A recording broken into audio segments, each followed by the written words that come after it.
In the early 1960s, Marbon Chemical, a division of Borg-Warner, developed Cycolac, a durable ABS plastic already used in telephones and industrial equipment. Executives wanted to prove it could build an entire automobile. Tooling costs for Cycolac body production ran roughly 1/10 that of fiberglass and a fraction of steel stamping. Marbon commissioned Dan Deaver, co-founder of Centaur Engineering, to design the car. His result was a striking two-seater roadster with covered headlights, a wraparound windscreen, and a body formed from two vacuum-molded Cycolac shells joined clamshell style at a central flange. Even the trim pieces were chrome-plated Cycolac. The first prototype, CRV-I, debuted at the SAE convention in Detroit in January 1965, fitted with a Sunbeam Imp 4-cylinder engine on a chrome moly space frame. 4 more prototypes followed. CRV-II was converted to a road racer with a rear-mounted Corvair Flat 6, and Centaur engineer Trant Jarman won an SCCA Divisional Class Championship with it in 1965. CRV-III was deliberately destroyed in crash testing, exposing a critical flaw. The stock Corvair steering column would have impaled a driver on impact. All subsequent cars switched to a partially collapsible Toronado column.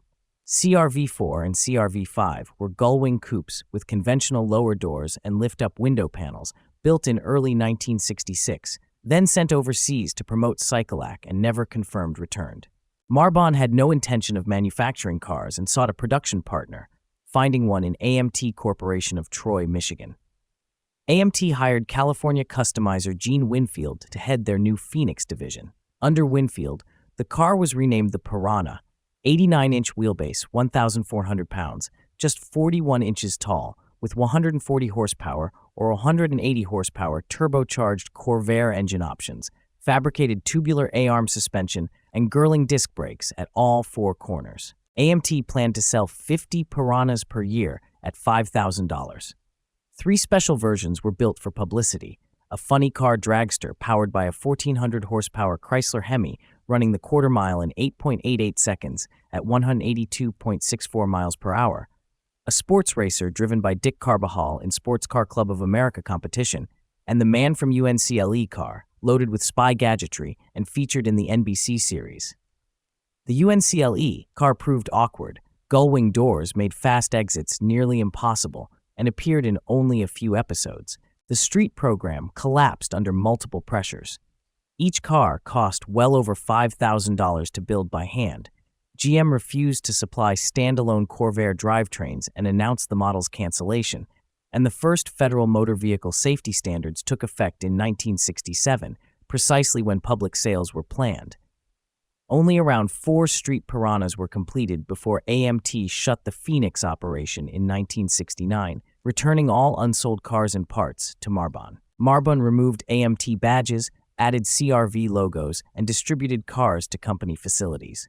A kit car company in Lincoln, Nebraska, later sold the Cycolac body as a bolt-on for uncut Volkswagen Beetle floor pans at $500 per shell. By 1974, a modified fiberglass variant called the Seagull appeared under several brand names before going extinct by the late 1970s. Italian coach builder OSI produced at least one modified CRV using Renault Alpine running gear with sunken headlights and chrome window trim. Its whereabouts remain unknown. Borg-Warner claimed in 1983 that all vehicles were destroyed except one donated to the Smithsonian, but the Smithsonian has no record of it. At least 7 cars are confirmed to survive: the 3 AMT specials in California, the Deaver family car in Michigan, a dismembered example in Indiana, and a CRV-badged Piranha under restoration in Pennsylvania. Rumors persist that Toyota or Honda hold a car in Japan. Of an estimated 12 to 15 complete CRVs and Piranhas ever built, fewer than 10 are known to survive. Into his 90s, Gene Winfield personally worked on restoring another example for sale, a fitting final chapter for the man who gave the car its name. The Piranha remains one of the most overlooked milestones in automotive history.